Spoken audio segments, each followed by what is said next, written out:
And let's talk about what the FBI said. And again, Mike, you, I, Dr. Debbie know 24 hours is not a long time for an investigation. And to find out the truth in 24 hours, very, very difficult, because invariably incorrect information is reported, incorrect information is followed up. All the leads you follow up, the reason you follow up leads is to determine whether or not they're true or not. So many things will change over as time, as you can assign detectives, FBI agents, ATF agents to interview people. And the other thing, this is why this somewhat mirrors the response to the Boston Marathon bombing. You ask the public for help. How many people perhaps have cell phone video that show the perpetrator prior to the dastardly act of driving that truck onto Bourbon Street, putting a cooler with IEDs? Is there video of that? Were there other people involved? I think it really is too early for the FBI to say across the board, no one else was involved. And sometimes that can be politically pushed by the powers that be. Declare he was the only one. He was a lone wolf. People in the chat are saying he's connected to the Las Vegas bomber, the Tesla that exploded in front of Trump's building. I would not be surprised if there is a nexus between that event and this. However, they're saying right now, no, but it's too early to say that. It's only been 24 hours. Professor Mike. Yeah, Bill, they want the FBI and probably the ATF. They seem very anally retentive. They will not say anything. They will not go out on a limb even 1 inch unless they have every single facet of this relationship, locked down.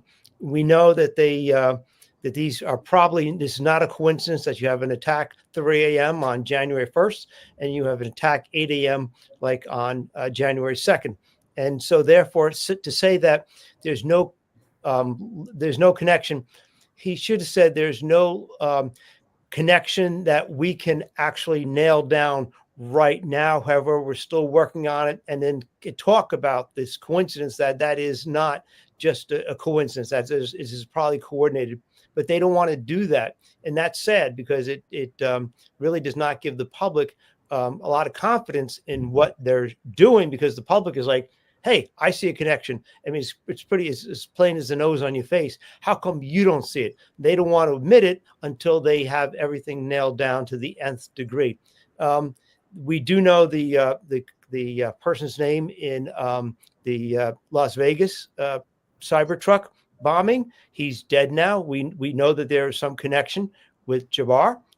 We know that the two vehicles were rented from a common website, and that they could track how they came to be in Las Vegas and in New Orleans. I'm sorry, in Las Vegas through the charging station data that they get off the Cybertruck. So, I know they want to be careful with their words, but the problem is when they're so careful that they do not want to commit to anything and then follow it up by saying, we're still ongoing. It's only been 24 hours, people. It kind of misleads the public and gives the public like a false sense of, what are they doing? So the ATF guy, forget about that.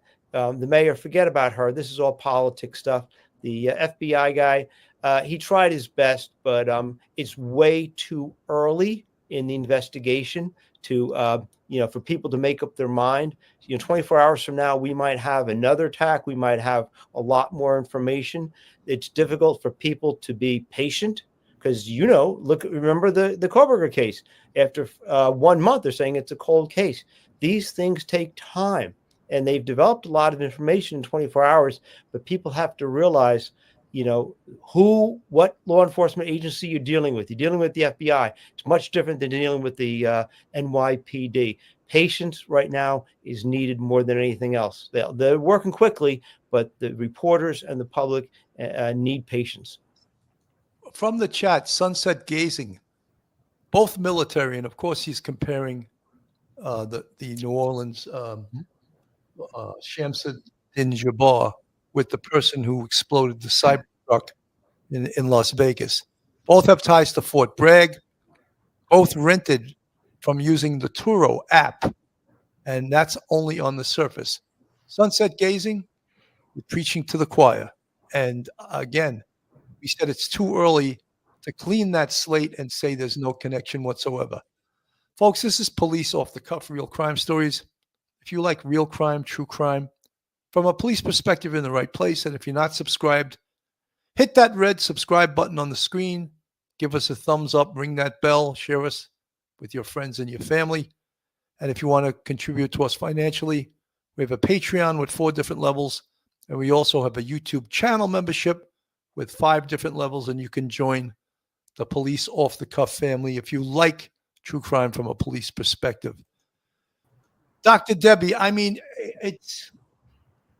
I think in this country, and, we've lost a lot of confidence in the FBI over the past few years, and not totally unwarranted.